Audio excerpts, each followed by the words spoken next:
You're now listening to the You Run podcast. True crime. This podcast is unique. Heather, tell them why.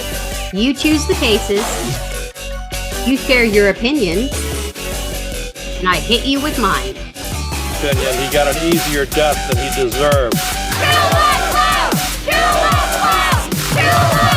Gacy was the first Illinois prisoner executed against his will. An eyewitness later described Bundy's last moments of life.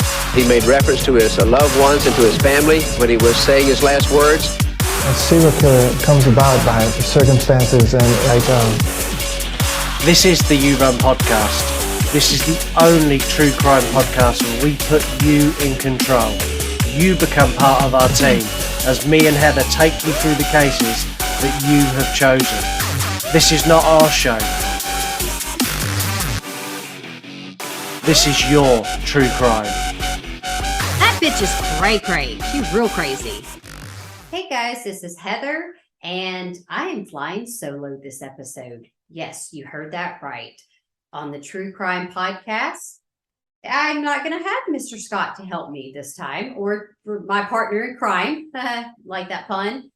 He is currently going to be on vacation, and so he came up with the idea that we should just do a solo case. You know, it makes it easier for recording. We won't have the time to really get together to record a full-length true crime episode for the You Run podcast. So instead, we're going to each do our own little bit. I've picked my case. He has picked his case. I don't know what it is. So, of course, you're going to have to stay tuned. Keep your fucking eyes and ears open for it. It should be fabulous. I'm very excited to hear Scott take on true crime by himself and to see what case he has picked. And just, it's going to be a lot of fun. I hope that you guys like the episode that I'm about to give you. I'm going to do my best. That's all I can say. It's been so long since I have recorded something solo that it takes a little bit of time to get back into the groove of it, because I used to do Wednesday Wine and Horror, my own podcast. Of course, that's on the back burner. As Scott would say, it's on the back burner. It's definitely out there somewhere. I am just a little too busy right now with being pregnant. And also, you know, I do the episodes with Scott once a month for the True Crime Podcast, which is fun. It's a lot. I love it. I have to give him a big shout out because, you know, I still get the opportunity to get out there and podcast, but it's not overwhelming. I'm not having to keep up with it week per week. So Scott, thank you. You're a great partner in crime, great friend. I really appreciate it. So on my solo episode, we're going to get back into that. I wanted to give you a little bit of information on me. I wanted to speak about why I like true crime so much, why I'm such a fan of true crime before I get into the case. So here we go. Are you ready? So true crime. I love true crime. I could say the end, right? But I'm not going to do that. I really love true crime. I love true crime about as much as I love, you know, horror. I've always loved scary stuff, spooky stuff, the macabre. Call it whatever you want. I've always had an interest in it. Been watching horror films since I was like 5-6 years old. Grew up in that environment. So for me, it's not unusual. People would ask, well, do you let your kids, you know, I have 2 younger sons, they're 10 and 11. Do you let them watch it? Do you let them watch shows like that? I let them choose if they're ready for horror.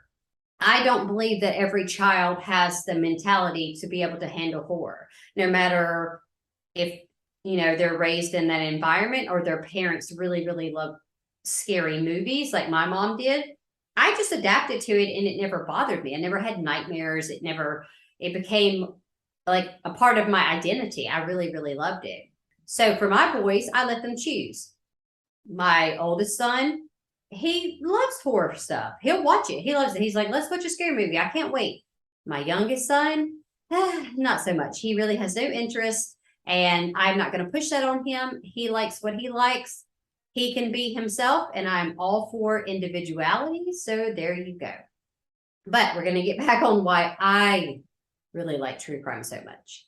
So for me, the psychology of true crime is what really gets me invested.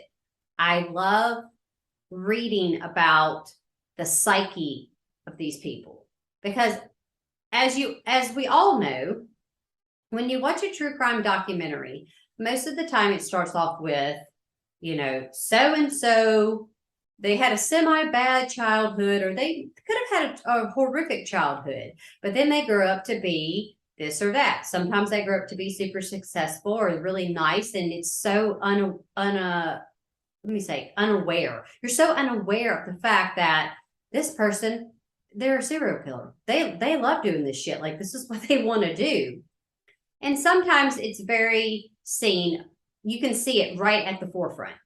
This person had a bad childhood and they're doing all these petty crimes or getting into a lot of trouble. And I think you kind of know that their life is spiraling. It's going to get out of control. But for a lot of these killers, that's not how it happens. And we're going to take, Ted Bundy, for example, okay? Just because he's a very notable, I'm trying to keep it, everybody will know who I'm talking about when I bring him up. So Ted Bundy, for example, he claimed to have had a pretty bad childhood. Now, in my opinion, and from what I know and have read and researched on him, he didn't have the best childhood, but he did not seem to have like a dysfunctional, super abusive childhood. There was just some weird shit happening that he was lied to as a child. Okay. He was told that his mother was his older sister, excuse me, but really that was his mom, and that his grandparents were his parents, but really those were his grandparents. Okay. Is that enough to make you turn into a serial killer? I'm going to say no. Don't do that shit. Okay. I mean, this was a long time ago. Times were different then. We're talking about like 50s, 40s, 50s, 60s. Times were different. And, a 16, 17-year-old woman being pregnant, you might as well put her on the stake and burned her ass, okay? Because that's how it was. But anyways, that was, to me, reading about that, it's like, that's not really enough. That's not any reason to become a serial killer. And so when you get into learning why he is the way he is, it is very perplexing and interesting because we don't really know for sure. He was a very notable person in society, in his community. People loved him. He was handsome, intelligent. And so all the warning signs are they're not in the forefront. They're not flashing like that big red flag, or red sign going off. That is what's fascinating. And I know some of you might be like, what the fuck? No, it's fascinating to me that you can be talking to who you deem as a normal human being. They're not. They're thinking of murder. And I think that just goes to say that, you don't ever really know someone, right? And I think that's the mystery behind it. And you get into these other true crime stories that get even more interesting to me, where they involve, mothers who kill their children. That is one of the most taboo subjects that we could talk about. Mom, you think about it and you're like, how can a mother kill her child? It's the concept behind it, the theories behind it, the psychology behind it they're interesting to me because it doesn't make sense, but it makes so much sense at the same time. And so then we get into not only that, you just get into the other aspects of like this, you have your true crime shows like Who the Bleep Did I Marry? Those are typically where you're in a relationship, you're married to someone, whatever, they end up being a killer. Okay, well, that gets into our issues with trust as humans and how we trust people and how that person that you sleep with every night, that person you're laying beside every night, you don't know. But you do know them, but it gives you that doubt in your mind when you watch shit like that and you think to yourself, what the fuck? What if Charles or Robert or Linda or fucking Susan, whoever, right? What if they are thinking about murdering me? What if they've murdered? It's also crazy. And yes, I don't want everybody to start freaking out about their spouses, right? But it gives you that kind of thing. Is like, you don't really know people. You don't. You can be married for 25 years. And that's how a lot of the cases go, is that these women or men, I think it's more so the women finding out that their husbands are the killers for some reason on the show, but you find out that they've been married for 20, 25 years. And guess what? Fucking Mr. Senor John is like, he's fucking got a collection of dead bodies in the basement. It's insane.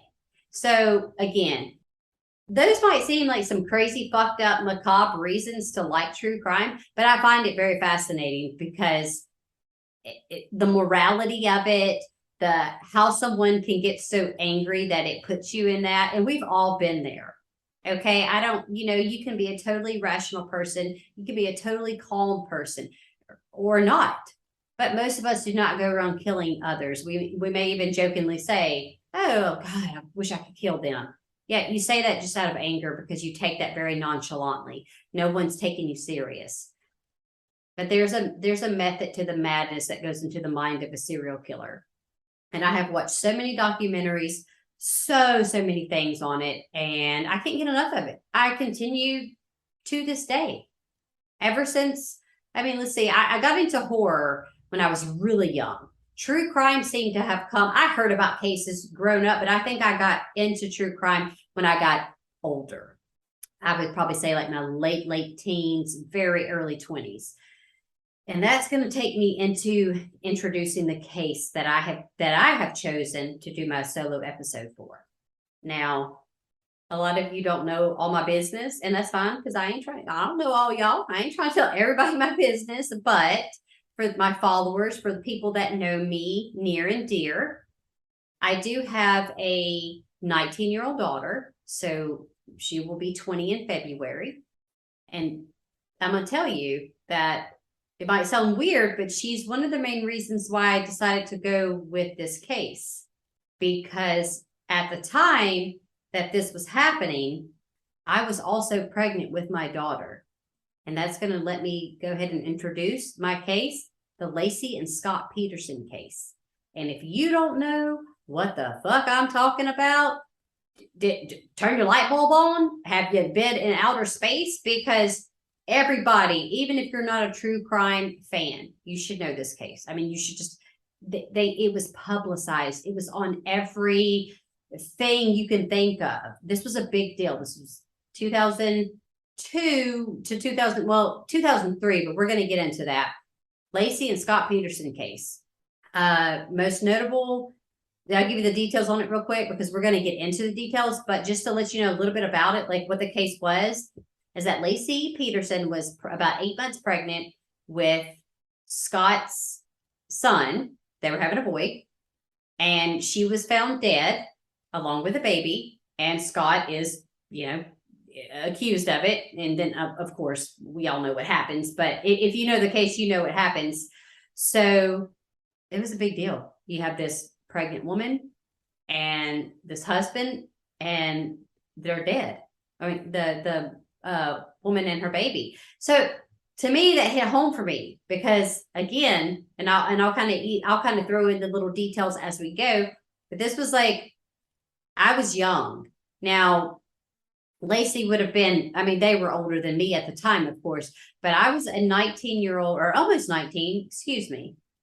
No, I was 19. You know what? I'm not good with math. I think we know this from other true crime episodes that, like, I can't add. Don't give me numbers, okay? I was 19. I'm so sorry. I was 19 while I was currently pregnant with my daughter. So let's move on. I'm going to give you a little bit of information for Scott. Born October 24th, 1972. He was born to the parents of Lee and Jackie Peterson. Now, Scott is the only son between Lee and Jackie Peterson. They did have other children from previous relationships. So that would have, he would have, I know he's got a half sister.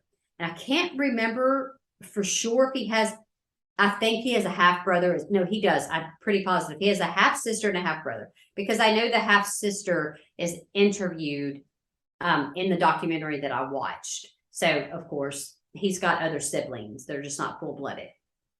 Now, Scott was a really good student. It was noted that he was a pretty model student, very kind. I think he very outgoing personality, and he loved to golf. He was really good at it. It was just like one of his favorite hobbies. Now, he graduated from the University of San Diego High School, and he ended up going to a polytechnical college where he majored in agricultural business. That is a mouthful. Agricultural business. I know what agricultural means, but to me, it just seems like such a strange thing to major in. But I mean, you do you, Scott. You did whatever, okay? I don't really give a shit, but like, it just seems weird to me. This was about 1994, okay? 1994. So now, little information on Laci. She was born May 4th, 1975 in Modesto, California, to Sharon and Dennis Robert Rocha. Now, a couple years after she was born, Dennis, her biological father, does divorce Sharon. I don't know why. I don't think it ever really gets into the speculation or anything of why they divorced, but we just know that he divorces Sharon. She's only about 2 years old. She does have an older brother named Brent. Sharon ends up remarrying. She remarries Ron Gransky, and he initially is the one who raises both the children. Now, this is her stepfather, but he becomes her real dad. He's such a great guy too. Again, when we get to the actual documentary, yes, he's such a great guy, and I can see why she would consider him her real dad. Now, growing up, Laci was a super fun and loving person.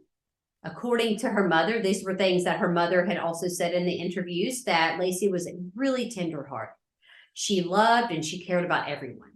So this is going to pull at my fucking heartstrings and maybe everybody else's, because you just are like, of course she was a wonderful fucking person. And of course she had to meet a piece of shit, right? Isn't that how it usually happens? It seems like that. So that's what happens in these fucking true crime stories and in real life sometimes.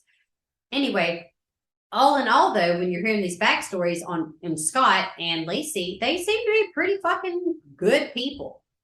Even Scott, he's a good kid. He really simple, so there's no inclination that anything bad is going to happen. Now we're going to move on a little bit, and I'll let you know a little bit about how they met. While attending Cal Poly, he met Laci Rocha, because that was her maiden name. In 1997, the couple married, and they even opened up a little small burger joint. It was called The Shack. The couple ends up selling the business because Laci decides that she wants to be closer to her family in Modesto. So Scott, of course, they sell the business. He has to get a job, and he starts selling fertilizer. I'm going to go ahead and say a joke here, because isn't the irony is that he is a piece of shit, and he's selling fertilizer. So yeah, fuck you, Scott. I'm just going to be really rude to Scott, because you will soon find out. And if you already know about the case, you will soon find out why. And as he does that, he gets his job. Laci gets a job as a substitute teacher. They're just kind of, I think at this point too, they had found a house, and they're getting settled in Modesto, and there you go. Everything still seems pretty fucking normal, right? And later on, now I think this happened, 1997 is when they got married. I'm not 100% sure, or I may have just forgotten to put the other dates, because again, I'm bad with fucking numbers.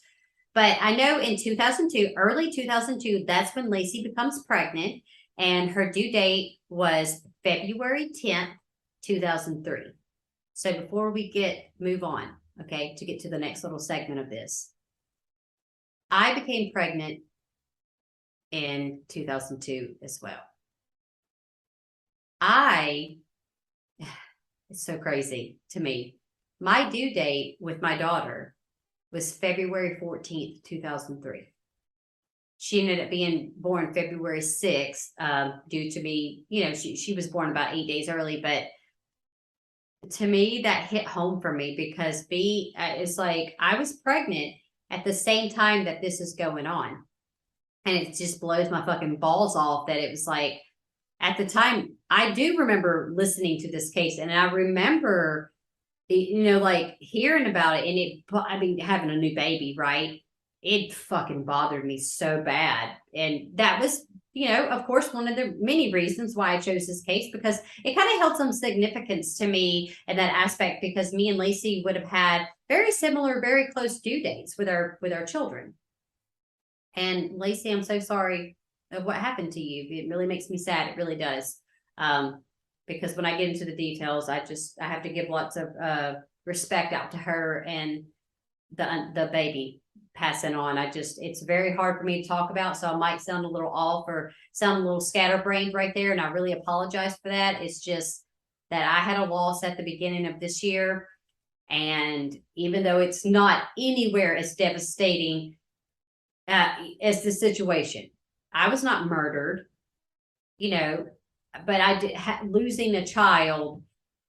And that just puts you in a whole different frame of mind, and it's really hard to deal with. And I still struggle from time to time. I still think about it. I'm blessed now. I'm gonna think positive. I'm blessed now to be 5 months pregnant and with a healthy baby boy. And so I don't know.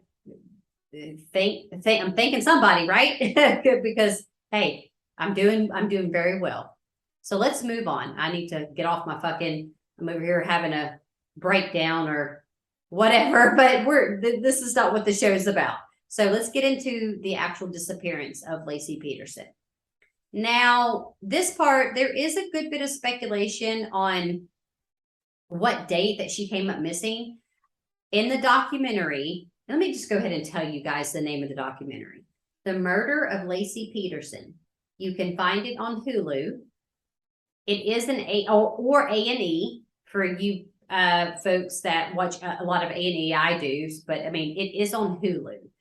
So you can watch it there. It's 2017 is when it came out, and it's one season, but it's 6 episodes, because they're basically giving you the rundown of from the beginning to the end. They don't give you a lot of detail other than like the stuff that I have mentioned and a little bit of the interviewing with the parents and so forth.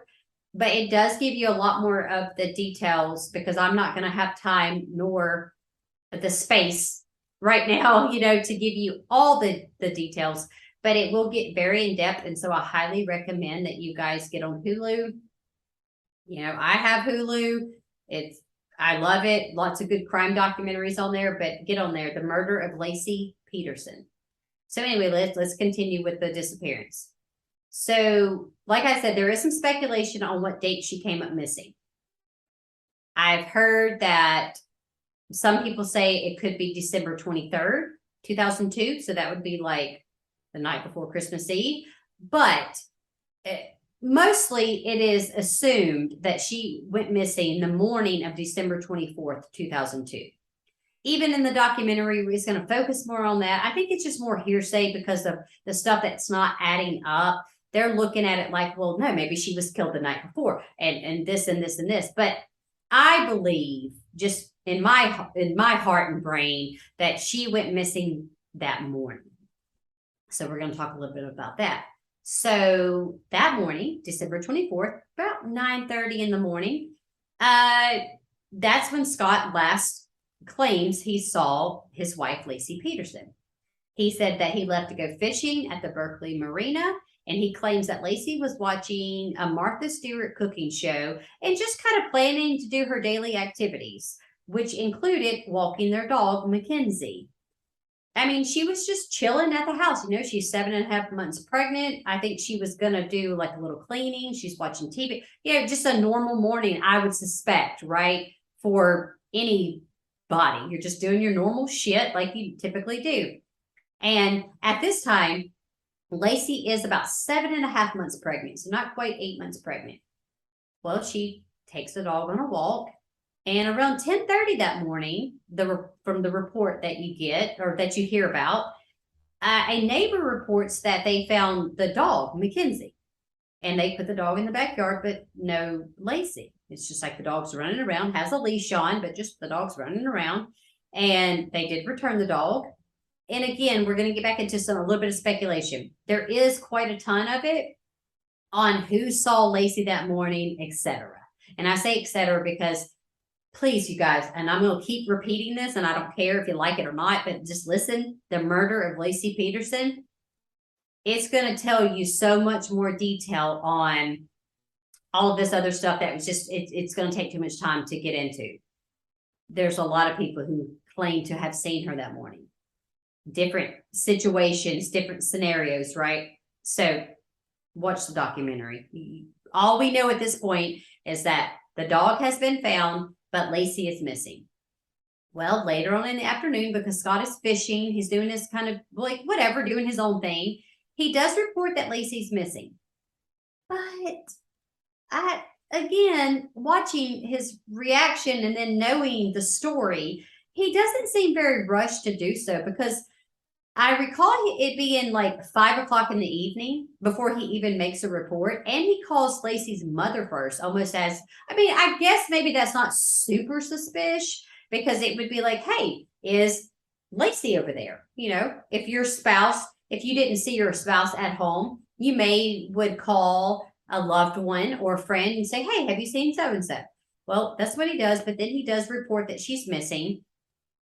Once the police arrive, though, this is where the shit starts getting suspicious to me. Because I'm like, all right, y'all listen.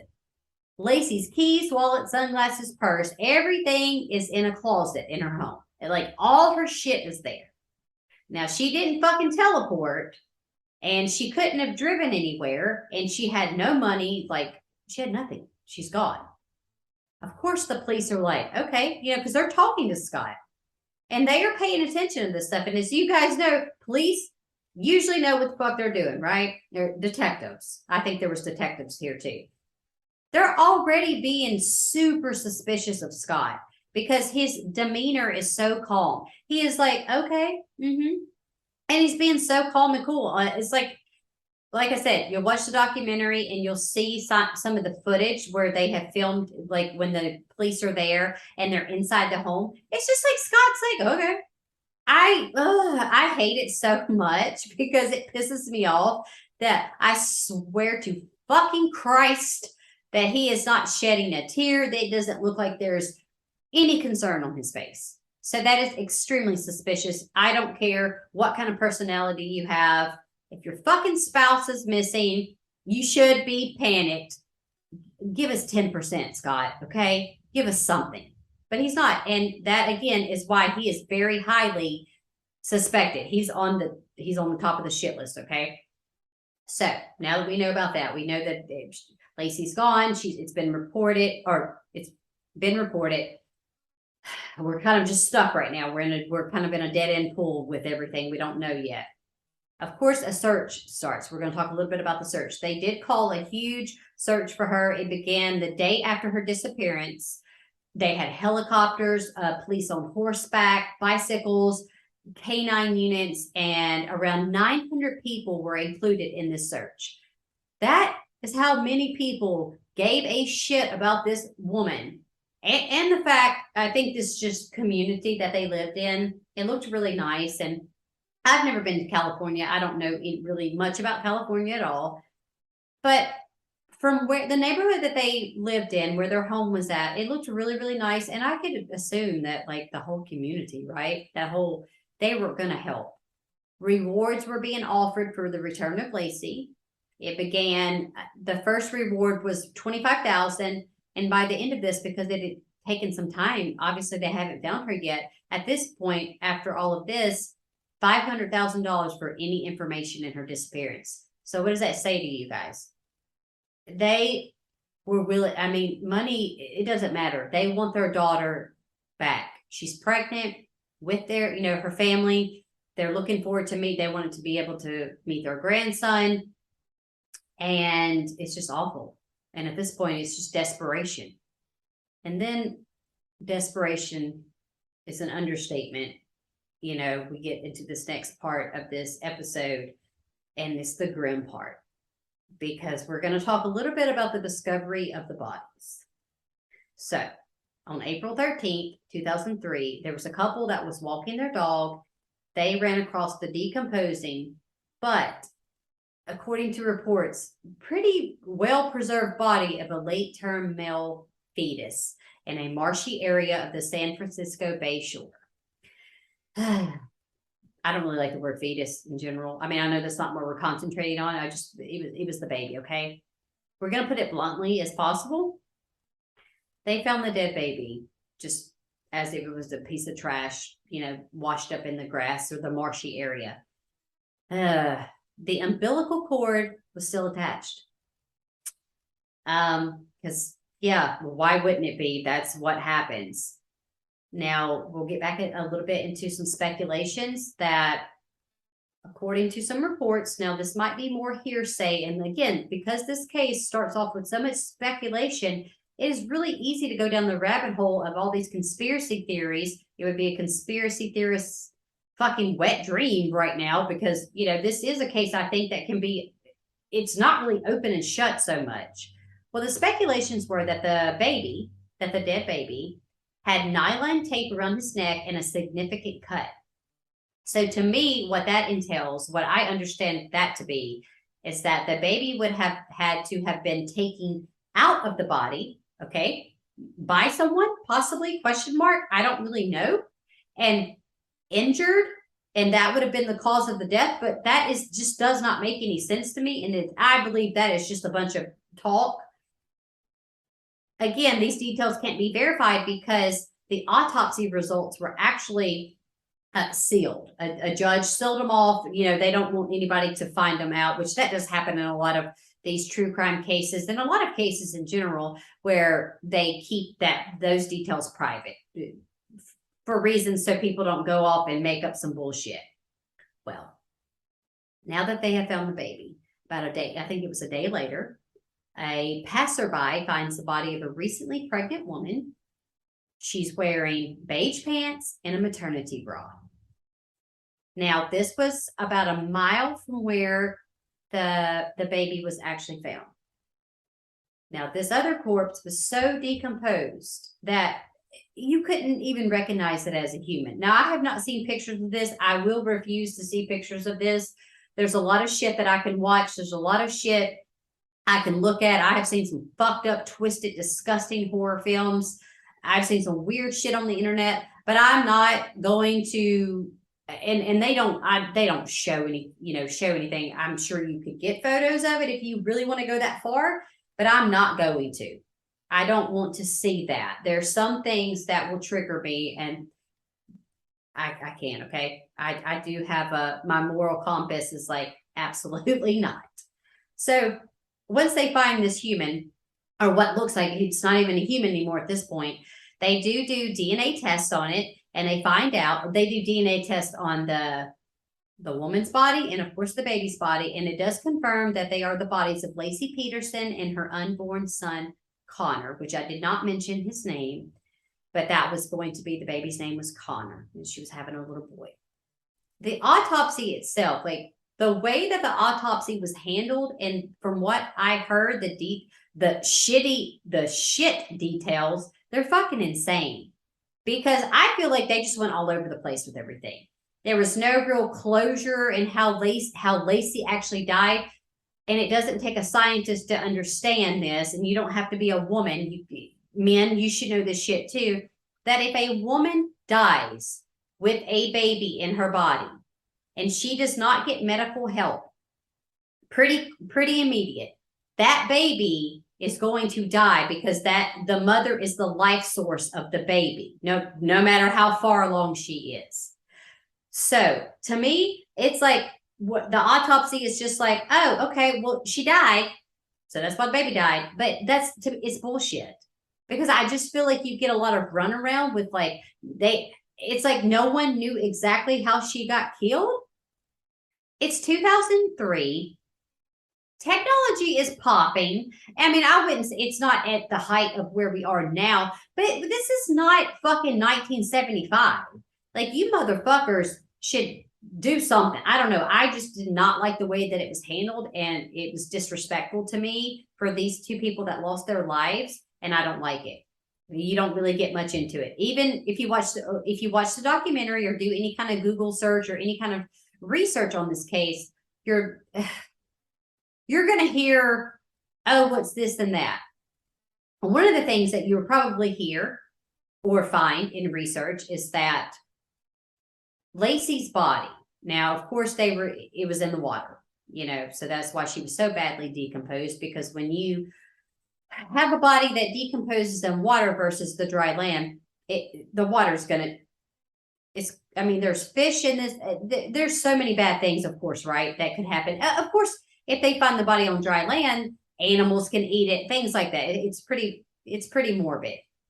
But one of the things that was said about Laci's body, and the reason why her head and her limbs were missing, was due to the fact that homemade anchors were basically fashioned, put around her, like she had like a rope around her neck, arms and legs, and I believe that was to hold her down as like a human anchor, right? To not have the body lift up, because it's like, well, if the body never floats up, no evidence, no body, no crime, right?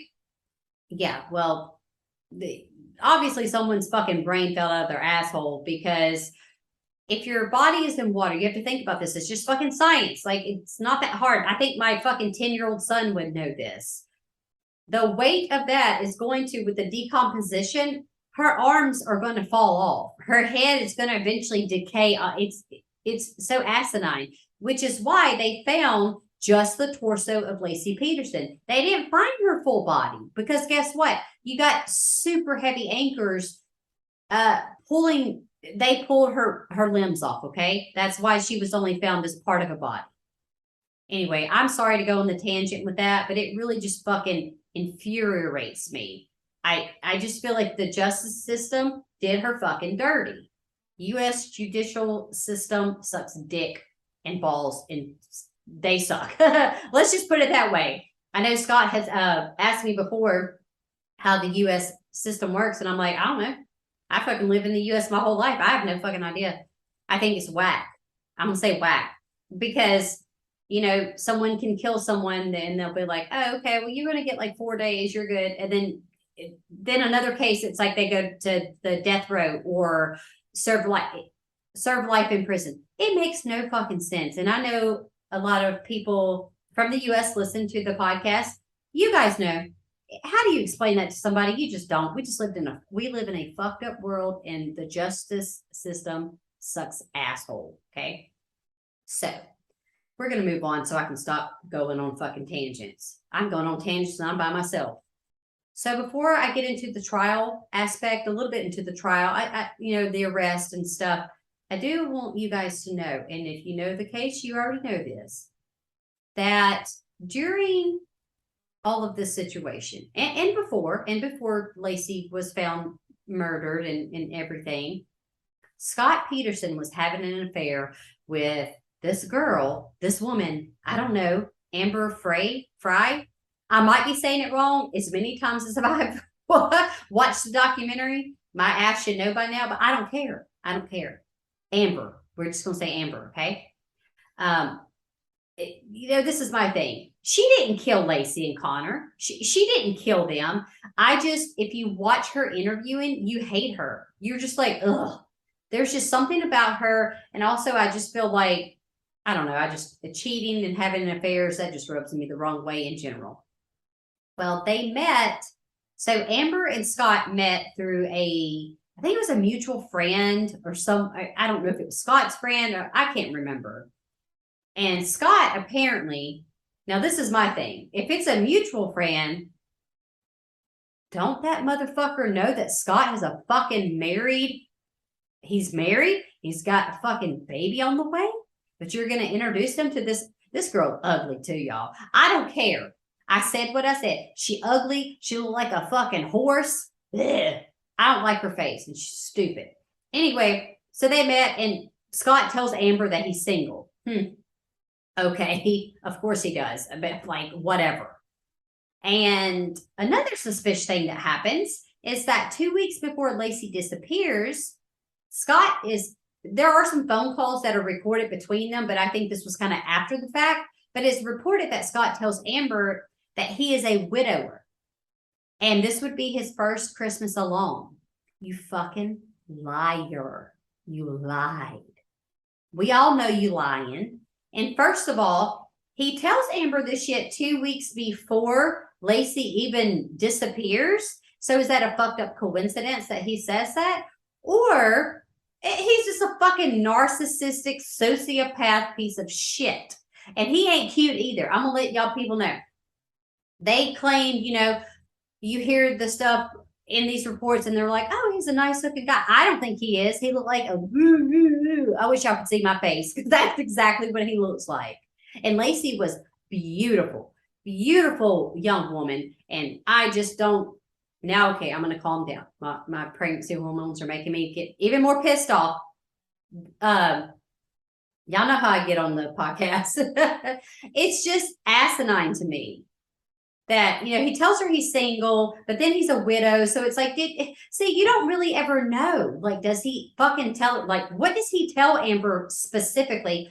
Those are details that kind of irritate me because I don't really think that we get an exact answer. We don't really know. Like, what the fuck? And Amber, you're fucking stupid because I'd be questioning. Look, I'm like the FBI, okay? I'll let nothing don't slide past me. I'm gonna know some shit. That's why I ain't gonna get murdered. That's why my husband is never gonna murder me. And no disrespect, I'm just saying I be knowing everything, and I'm real suspicious. And you ain't gonna get nothing past me, okay? If anything, he better watch out for his own ass. I'm good though. Anyways, we're gonna move on. So now we're going to talk a little bit about the arrest, the trial, get into those. We don't typically get into trials because they're kind of boring. But Scott was arrested on April 18th, 2003 near a LA golf course because why not? Of course he's going golfing because he's got to go golfing and have fun because he apparently has no remorse or sadness that his fucking wife and baby, they're gone. They're gone. They're not coming back. Now, at the time of his arrest, he had dark brown hair previously, like in all the photos you see of him before his arrest and everything. He's just dark-headed, dark eyes, dark hair. Well, he had dyed his dark brown hair blonde, which looks super stupid, including his facial hair, which he had a most disgusting goatee. I call it like a pedophilic goatee. That's all I'm going to say. Y'all look at the pictures of him. He ugly, and his blonde hair, I don't know if he used just for men, but it needed to be just for don't dye your brown hair blonde. Please don't do that. So that's how they found him, right? He looks different. They also, when they're searching his vehicle, they found $15,000 in cash, 12 Viagra tablets, which I don't even really have much to say about that because I don't even fucking know why that. I don't know. They found some camping equipment, some survival gear, a lot of clothes, like different changes of clothes, 4 cell phones, and also his brother's driver's license, which I believe it was speculated that he had the brother's driver's license so that he could get into like the golf course country club bullshit. No, you didn't. You dumbass. You dumb motherfucker. No, you didn't. You was trying to be somebody else. We know. So on April 21st, he was arraigned in, let me make sure I say this right, Stanislaus County Superior Court. Look, I tried my best. If I didn't say it right, I'm so sorry. I'm going to spell it out for you guys. Stanislaus. Stanislaus. You know what? I said I did. It sounded like coleslaw, but it's as good as I can get. Okay. Look, he was arraigned in that court before Judge Nancy Ashley. He was then charged with 2 felony counts of murder with premeditated circumstances. Okay. Well, we know. And of course, this motherfucker pleads not guilty. But I mean, they all plead not guilty. Look, they could have the fucking DNA evidence, and these killers are always like, I'm not guilty. That wasn't me. That's not me. That's them every time. Okay, so he does plead not guilty, but it doesn't matter. His trial officially starts June 1st, 2004, and it ends on November 12th, 2004, where he is convicted of first-degree murder for his wife, Laci, and second-degree for Connors, as you should. So his sentence, now we'll talk a little bit about like what he actually got. He was sentenced to death. And I'm not getting into the death penalty. That is a whole, like, do you believe in the death penalty? I'm for the death penalty. in different circumstances. I'm not going to get into it because I'm not going to go on my soapbox and sit here and rant about it. But to each his own, how you believe, an eye for an eye. I think a lot of it factors into whether or not you have biblical beliefs on that. Some people are like an eye for an eye, or just different aspects, right? But regardless, he was sentenced to death. He was sentenced to San Quentin, which is everybody knows what prison that is. Of course, this is all in California. But as he's sitting on death row, so let's say he got sentenced in 2004. So he sat until 2021 on death row. So that lets you know anything about death row is that your ass sit there for a long time. Now he has been resentenced in 2021 to life in prison without parole. So that just means he'll just die in prison. That's what that means. He is currently serving his time in San Mateo County. I think I said that right. Again, I don't know how to speak words. So that's it, you guys. I did it. I got through it. I mean, there's so much more to talk about. There's so many more fucking details. I could go on a 4 or 5 hour rant on this, but we're not. And instead of that, I want you guys to give me your thoughts on this case. How much do you know about it? Do you not know anything about it? Have you never heard of it? Have you been sleeping under a fucking rock? Because, you should know about this case. And you can always send me a message. Let me know how you feel about it. Please send me a message when you hear this episode. Let me know how I did. I'm trying to do my best. I don't really always do the best job solo because it's been so long. I feel like it's unnatural almost. Like before, when I did my own podcast, it was fine. I would just do it weekly. Also, I had wine. That would help, right? But now things are a lot different. I don't drink wine, of course. I'm pregnant. And PSA, do not drink while pregnant. I don't care what fucking Sally, Susie, whoever told you. There is no scientific evidence that any amount of alcohol while pregnant is safe. So let's just be a little unselfish for a while, okay? All right, ladies, and don't smoke cigarettes either, okay? I'm just saying, those are my PSAs. I always got to throw that in there. Take care of your baby first, and then if you want to be a little irresponsible, you do that on your own time, but baby comes first. So, again, I'm ranting, but yes, doing the solo episode has kind of made me feel a little bit revived because I'm like, oh, wow, it's almost like I'm doing Wednesday wine and horror, but I'm not. But it's, same aspect. So before I get out of here, I want to give a few shout outs. Obviously to my wonderful co-host, Scott, who I just thought about this. So my buddy, Scott, I seem to pick a case where the murderer's first name is the same as yours. That was purely coincidental. I promise you. I don't really know why that happened. It did. My co-host, Scott, I'm going to give you many, many thanks. You're awesome. You're an awesome, awesome fellow. I don't care how mean you are with the quizzes on your other podcast. It's okay. I don't mind. I'll cuss you out a little bit, but it's totally fine. You've become a really great friend. You and Mark have both become really great friends. Mark is with MW Horror Reviews. He is the co-host of You Run Podcast, their horror movie podcast. Both stand-up gentlemen. And you guys are great, okay? Much love to both of you. I appreciate the opportunity, Scott, for you to let me do something solo. And I really cannot wait. You guys, I cannot wait to hear Scott's solo episode because if you listen to the True Crime podcast, you know that Scott is not a super big fan of true crime, and he will even tell you he knows very little about it. So I'm very excited to hear about what case you picked. I can't wait to hear it. It's going to be awesome. So guys, this is it. That's enough for now. I appreciate everyone that listens to our podcast. I'll give a few quick, you can find us at. I mean, you guys can find me Wednesday Wine and Horror on Instagram. Scott shows, well, let me see. Do I have 10 hours to explain each one? Because he has so many Instagram pages now, but you can go to You Run True Crime or the You Run Podcast or You Run Tube. And if I said that wrong, come at me, Scott, later, but we'll talk about that later. But he has 3 different podcasts. 3.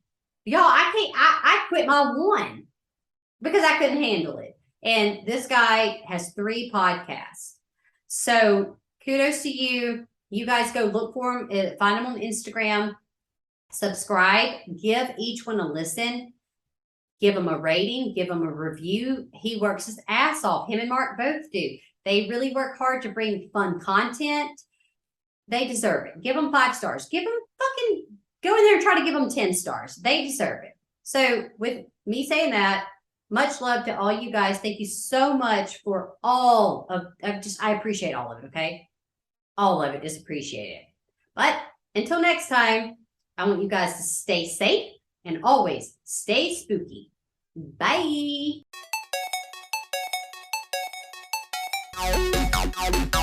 Thank you for listening to the You Run podcast. Don't forget, you can get involved in the show in so many ways. All you need to do is head over to yourunpodcast.com. Yeah, you don't want it to sound like you're literally reading from a script. Shit, sorry Heather. That's right, this is your show. It's fun. It's different. It's like nothing else out there. This is your true crime. This motherfucker.